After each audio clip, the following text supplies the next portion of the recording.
আমি একটি ফ্যাক্ট বলতেছি। এক্স নামক এক ব্যক্তি একটি সম্পত্তি, একটি স্থাবর সম্পত্তি বিক্রয়ের চুক্তি করল। এখন ওয়াই কোনো কারণে চুক্তির শর্তাবলী অনুসারে সে পারফরমেন্স করতেছে না, তাহলে এক্স যদি এখানে প্রতিকার পেতে চায় বা সুনির্দিষ্ট কার্য সম্পাদনের আদেশ পেতে চায়, তাহলে এক্সের সীমাবদ্ধতা কোথায় বা এক্সকে কি কি প্রমাণ করতে হবে? এখানে এক্স হচ্ছে প্লেন্টিভ, রাইট? প্লেন্টিভ হচ্ছে স্থাবর সম্পত্তি বিক্রি করছে। এখন যার কাছে বিক্রি করছে সে বিক্রির শর্ত বা চুক্তির শর্ত অনুসারে সে কাজ করতেছে না। এখন প্লেন্টিভকে বা প্লেন্টিভ আদালতে গিয়ে কি কি প্রমাণ করলে সে তার পক্ষে সুনির্দিষ্ট কার্য সম্পাদনের আদেশ আসবে, এটা ধরেন একটা প্রশ্ন। ওকে, এখন আমরা এই প্রশ্নের সমাধান দেখব। আমরা প্রথমত জানি না যে এটা কোন আইন থেকে প্রশ্ন করা হয়েছে, তো আমাদেরকে চলে যেতে হবে যে এটা আমাদের পড়ার সাথে কোনটার সাথে রিলেটেড। এটা রিলেটেড হচ্ছে সুনির্দিষ্ট প্রতিকার আইনের সাথে, এবং সুনির্দিষ্ট প্রতিকার আইনের কত সেকশন? সেকশন হচ্ছে 21A, 21 ক।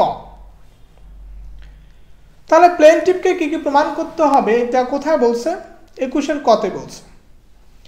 21 কতে স্পষ্ট বলছে, যদি স্থাবর সম্পত্তি বিক্রয়ের ক্ষেত্রে কোনো পক্ষ, যেই পক্ষ নিজেকে অ্যাগ্রিভড মনে করে, সেই পক্ষ যদি সুনির্দিষ্ট কার্য সম্পাদনের আদেশ পেতে চায়,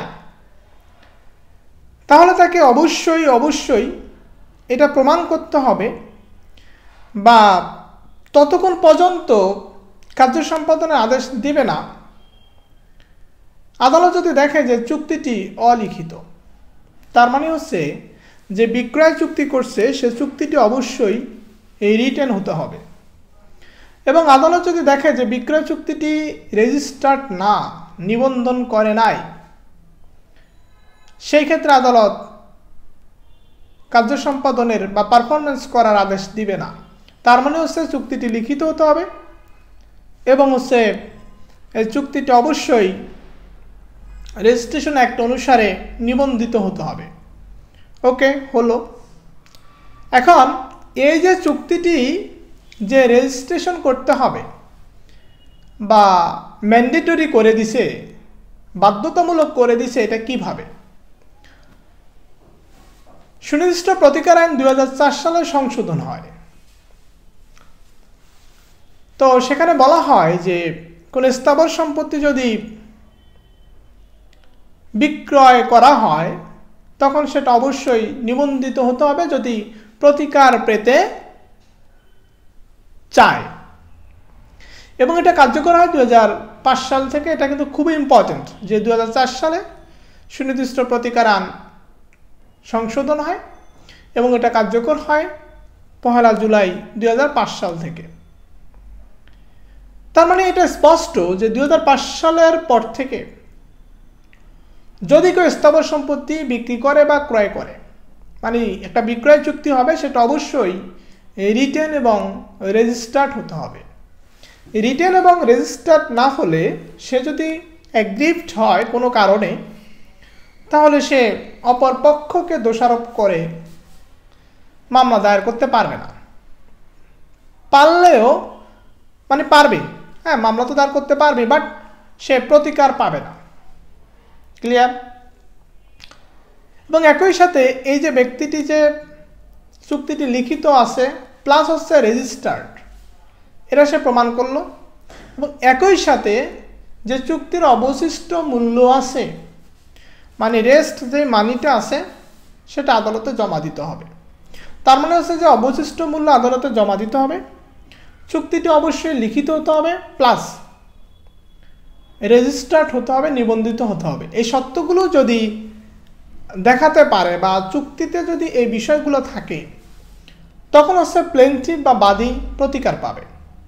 তার মানে আমরা এটা বলতে পারি যে স্থাবর সম্পত্তি আপনি বিক্রি করছেন বা ক্রয় করছেন, আপনি যেটাই করেন স্থাবর সম্পত্তি সম্পর্কিত বিষয়, সেটা যদি লিখিত এবং নিবন্ধিত না হয়, তাহলে আপনি ভুক্তভোগী হলে প্রতিকার পাওয়া সম্ভব না।